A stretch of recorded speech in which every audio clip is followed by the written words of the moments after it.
Bonjour à tous, aujourd'hui on va parler de la grenade, de sa symbolique qui unit le monde méditerranéen à l'Asie, depuis l'Empire romain jusqu'au monde chinois et japonais en passant par la Thaïlande et le Caucase.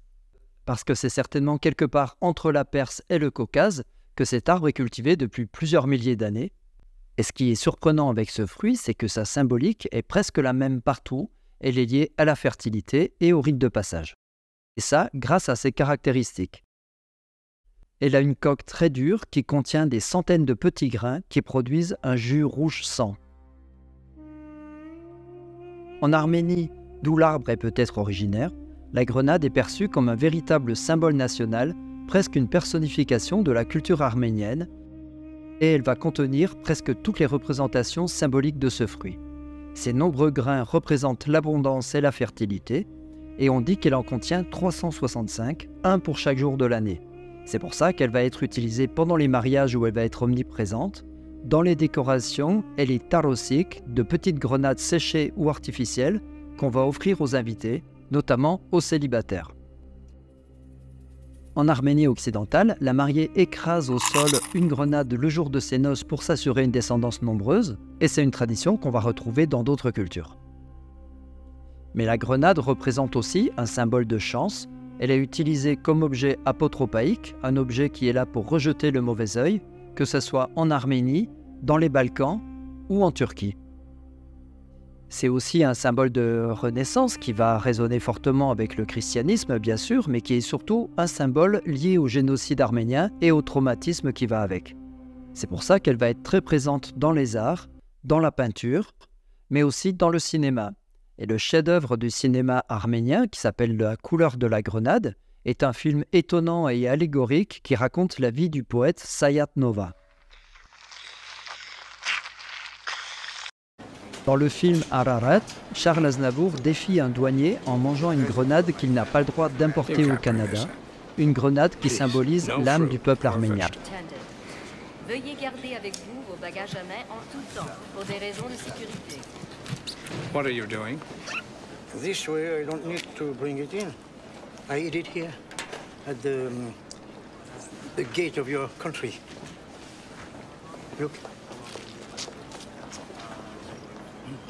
Une bonne partie de cette symbolique va aussi être présente dans la Perse voisine qui elle aussi considère la grenade comme un fruit national.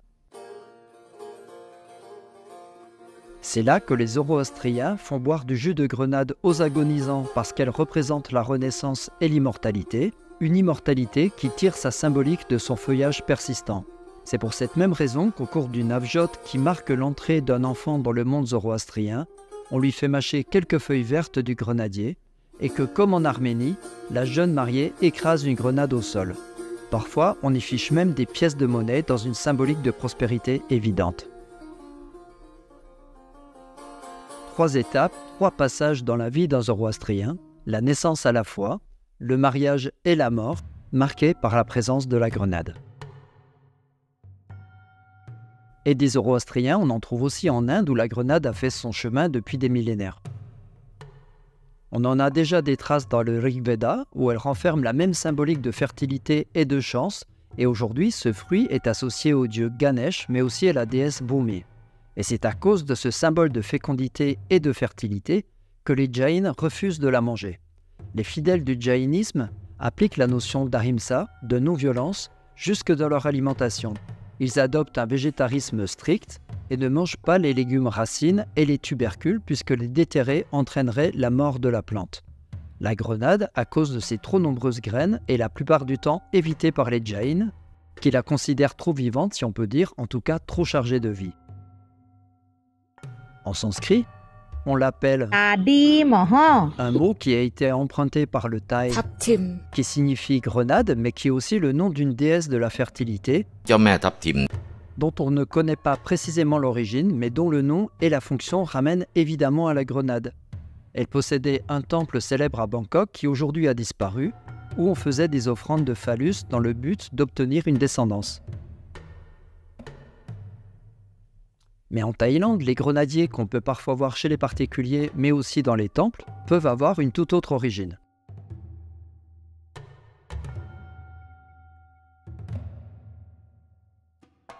Une tradition bouddhiste nous rapporte l'histoire de Abhiriti ou Hariti. C'est une yaksha, un démon femelle qui nourrissait ses centaines d'enfants en enlevant et en tuant ceux des autres femmes.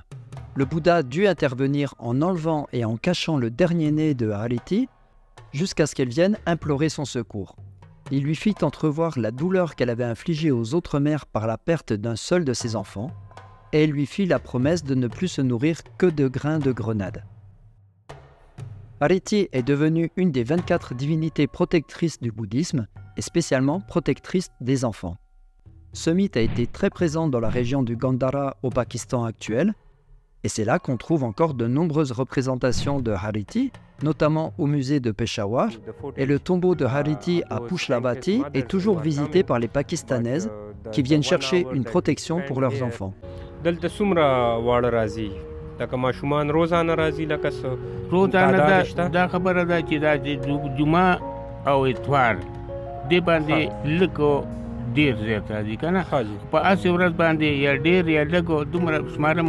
En Chine, cette ogresse protectrice se nomme et on l'appelle au Japon, où on la représente aussi en compagnie de grenades.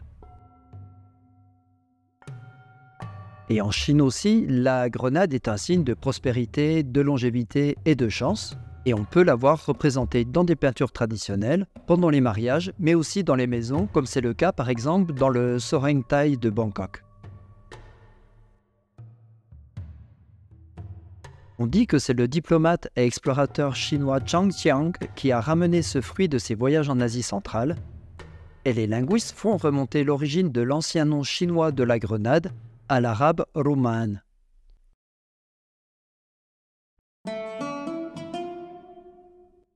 Le mot arabe rumman a une forte importance dans l'histoire de la grenade et on en trouve une trace dans la langue française à travers le nom de la balance à fléau qu'on appelle aussi la balance romaine. L'historien franco-iranien Ali Mazaheri nous dit que malgré son nom, cette balance n'est pas d'origine romaine mais chinoise et que son nom est arabe, c'est la déformation du mot rumman qui désignait les poids en forme de grenade de cette balance ancestrale. En espagnol contemporain, on dit toujours hacer romana pour dire équilibré. La rumman arabe est citée plusieurs fois dans le Coran. Elle est considérée en islam comme un fruit du paradis et elle va jouer un rôle dans la mystique musulmane. Les soufis voient en elle la quintessence de la vérité, l'unité divine cachée derrière le voile de la multiplicité. Boire son jus, c'est s'abreuver du savoir de l'unité. Un hadith rapporte que le prophète Mohammed aurait dit qu'il n'y a pas une grenade sur terre dans laquelle il n'y a pas un grain des grenades du paradis. Elle va être présente dans les rituels des mariages des Bédouins. Le jeune marié va ouvrir une grenade qu'il va partager avec son épouse lors de leur entrée dans la tente. Et on a toujours cette idée d'abondance et de fertilité qui est liée au nombre grains de ce fruit. Et on pense que ce sont les Phéniciens qui ont importé le grenadier en Afrique du Nord, ce qui explique peut-être son nom scientifique, Punica granatum, qui veut dire la grenade des Phéniciens, la grenade punique. Dans le judaïsme voisin, on dit que la grenade contient 613 grains, le même nombre que les 613 commandements de la Bible, et dans le Cantique des Cantiques, Salomon déclare à sa belle « Ta joue est comme une moitié de grenade derrière ton voile ». Et chez les Juifs aussi, la grenade va jouer un rôle de passage qu'on va retrouver dans les mariages, mais aussi au moment de la nouvelle année, le Rosh Hashanah, durant lequel on consomme des grenades. Les piliers du temple de Salomon étaient surmontés de grenades, et les grands prêtres du temple en possédaient 72 au bas de leur éphod, leur robe cérémonielle. Ces éléments symboliques sont appelés des rimonim, le pluriel de rimon, le mot hébreu pour grenade qui partage une origine sémitique commune avec l'arabe rumman. Ces rimonim sont aussi des éléments décoratifs en forme de grenade qu'on trouve parfois au sommet des axes autour desquels sont enroulés les rouleaux de la loi juive. Et cette image de la grenade va être reprise par la franc-maçonnerie, très friande de symboles, qui place elle aussi ce fruit au sommet des piliers de ses temples.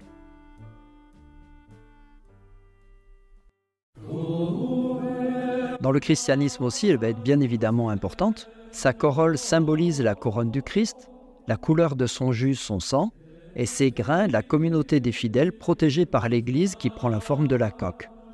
Elle revient souvent dans l'art occidental, notamment dans des représentations de la Vierge à l'enfant, où les grains prêts à jaillir du fruit représentent la future résurrection de Jésus.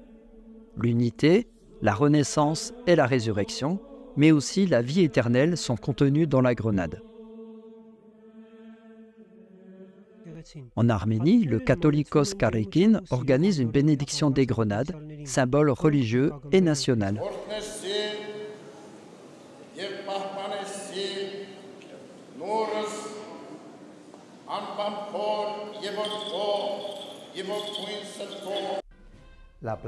À Abanilla, dans la région de Murcie en Espagne, lors de la Fiesta de la Santa Cruz, une représentation d'une grenade est placée au-dessus de la Sainte Croix. Elle contient des colombes et de l'eau bénite qui va se répandre sur les fidèles qui lui attribuent tout un tas de vertus. Y todo el mundo quiere agua de la Santa Cruz, agua bendita de la Santa Cruz, todo el mundo pide, porque todos quieren agua bendecida por la Santa Cruz. Mais c'est certainement Saint Jean de la Croix qui a le mieux exprimé sa symbolique. Ce mystique espagnol du XVIe siècle voyait dans les grenades les plus hauts mystères de Dieu, ses plus profonds jugements et ses plus sublimes grandeurs. Les grains de la grenade sont le symbole des effets innombrables des perceptions divines. Et Saint Jean de la Croix a vécu quelques années dans la ville andalouse de Grenade sur laquelle on est bien obligé de s'arrêter. Le nom de la ville de Grenade n'est pas directement issu du nom du fruit et son origine est toujours débattue. Son nom arabe Harnata est attesté depuis le Xe siècle, mais sa signification reste obscure, et il est possible que ce mot soit une arabisation d'un toponyme romain antérieur, peut-être du mot granum ou grana qui signifie graine. Et là, ça nous ramène à l'étymologie même du français grenade, qui vient du latin granatum, qui signifie qui contient beaucoup de graines. Ce n'est qu'après la Reconquista que l'association entre le fruit et le nom de la ville de Grenade s'est faite, et progressivement, l'image de la grenade fait son chemin dans la ville. Aujourd'hui, on peut la voir partout, comme mobilier urbain ou sur les armoiries de la ville.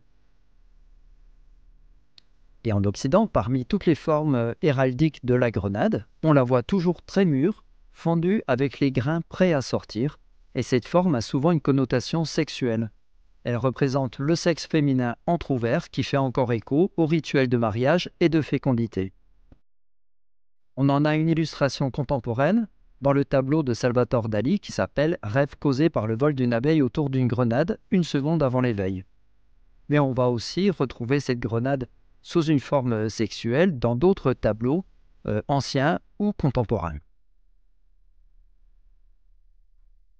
Sur les représentations médiévales de la chasse à la licorne, on voit l'animal fabuleux qui ne peut être capturé que par une vierge, attaché à un grenadier, et le liquide rouge qui macule parfois son pelage blanc est du jus de grenade et non du sang. La licorne représente Jésus et la grenade la résurrection. Et finalement, toutes ces représentations de renaissance et de résurrection, qui sont des états de transition entre un monde et un autre, prennent peut-être racine dans le mythe grec de Perséphone. Perséphone, c'est la fille de la déesse de l'agriculture et des moissons qui s'appelle Déméter et du puissant Zeus. Attirée par un Narcisse, Perséphone est remarquée et enlevée par son oncle Hadès, dieu des enfers qui veut en faire sa femme. Sa mère Déméter cherche sa fille pendant 9 jours avant que le soleil ne l'informe de son enlèvement. Pour se venger, elle interdit à la terre de ne plus produire quoi que ce soit, et devant les plaintes des terriens et des autres dieux, Zeus doit intervenir et oblige son frère à libérer Perséphone. Mais elle ne pourra sortir qu'à la condition de ne rien manger de ce qui vient des enfers. Hadès lui tend alors un piège. Avant de la laisser partir, il lui offre une grenade à laquelle elle ne pourra pas résister, et quand elle en mangera quelques grains, elle sera ramenée dans les entrailles de la terre. Zeus propose alors un compromis. Elle passera une partie de l'année sous terre et une autre sur terre. Et c'est l'origine mythologique des saisons, une alternance d'abondance et de pénurie, de vie et de mort, rythmée tous les ans par Halloween et la Toussaint. Et ce fruit auquel n'a pu résister Perséphone est peut-être le même que celui qu'Adam et Ève n'ont pu s'empêcher de consommer. Pour certains, le fruit défendu est bel et bien une grenade, fruit de la connaissance, et non de cette pomme qui est une interprétation du mot latin pomum, qui signifie tout simplement fruit. C'est d'ailleurs ce mot latin qui est à l'origine du nom anglais de la grenade, qu'on appelle pomegranate, et qui vient du latin pomum et granatum. Et cette grenade qu'on appelle rodi en grec moderne joue toujours un rôle en Grèce où au moment du Nouvel An, il est de tradition d'écraser une grenade pour avoir une année de chance et de prospérité.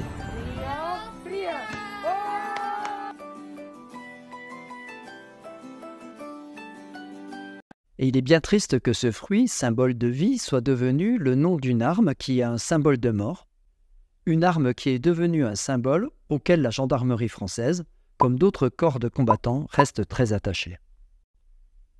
Rares sont les objets qui unissent autant de cultures, de mythes et de religions autour d'une même symbolique, et ce consensus autour de ces idées de fécondité, de fertilité, de chance et d'abondance sont certainement à chercher dans les caractéristiques de ce fruit magique, un fruit généreux qui n'est pas très facile à consommer et qui, aujourd'hui, on le sait, renferme tout un tas de bénéfices très bons pour la santé.